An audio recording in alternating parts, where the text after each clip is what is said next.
What we're going to be talking about is an exorcism of your house, an exorcism of your home. So to do an exorcism of your home, you can do it anytime you need it. The best time is on a full moon or during the waning moon. But if you've got big issues, if you've got problems in your home, if you've got bad energy, poltergeist activity, lots of fights, bad things going on, just do it whenever. Okay, just do it whenever. And I'm going to show you how to do that right now. It's really simple, but it is rather time consuming. So all you need is some salt, and you should have a good amount of it. Salt, and then some salt water, and you can use incense, you can use a smudge stick, you could use frankincense, or you could use frankincense and myrrh, or any other kind of purification incense. If you can't burn incense in your dwelling, you can still do it. You can just use your good old ban instead. Don't worry about it. It all works beautifully. So you can use incense or not. Okay. And then you need a candle, a white candle. Oh, and your athame if you have it. If you don't have an athame, don't worry about it. You can just use your fingers.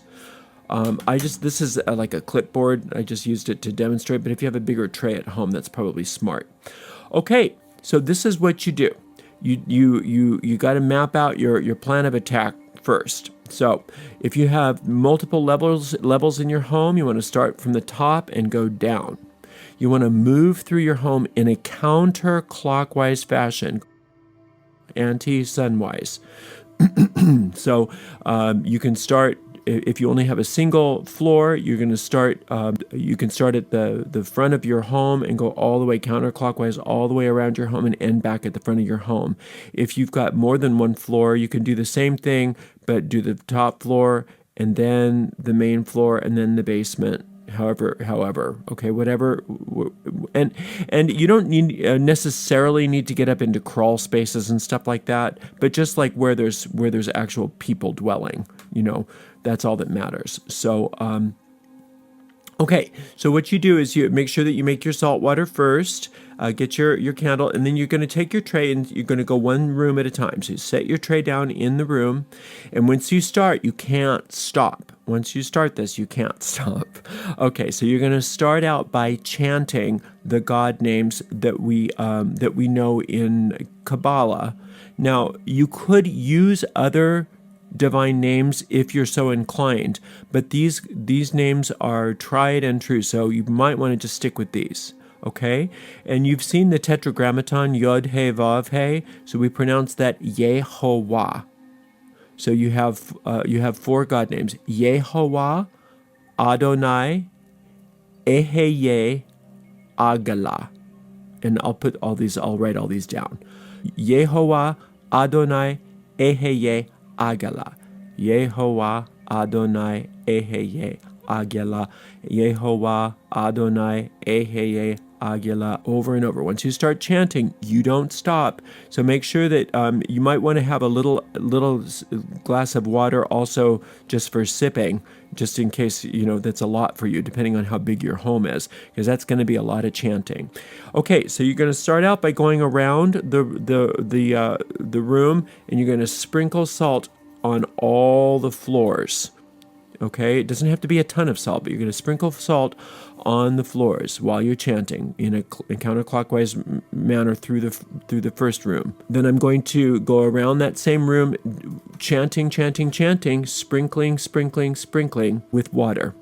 And then you'll go through and you'll either wave your incense or spray your van. Okay, counterclockwise, chanting the whole time around. Then you're going to go around with your athame or your 2 fingers, and you're going to do a banishing pentagram in each direction. And you know how to do that from the Witch's Primer. If not, I'll put all of this in the video description, okay? And then you're going to walk around with the candle. And it doesn't necessarily have to be in that order, just as long as you get the salt, the water, the fire, the air, and your will. if you're starting in your front room, you'd probably start with where the front door is and go around counterclockwise. And then the next room, counterclockwise. And the next room, counterclockwise. Going counterclockwise in each room and counterclockwise through the home, starting in the top, then going down one floor at a time. So you might end in your basement, okay?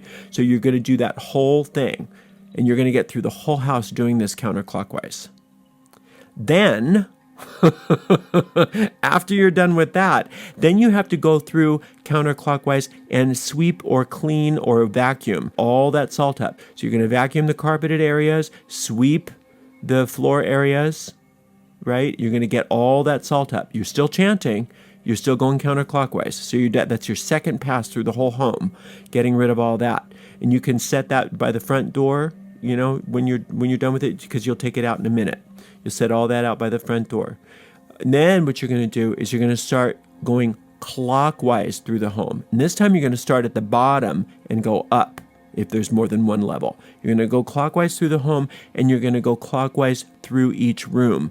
And you're just going to take your dish of salt, and you're just going to put your finger in it each time. And you're going to draw little pentagrams, and it doesn't matter if it's invoking or banishing. You're going to draw the figure of a pentagram over every doorway that leads outside.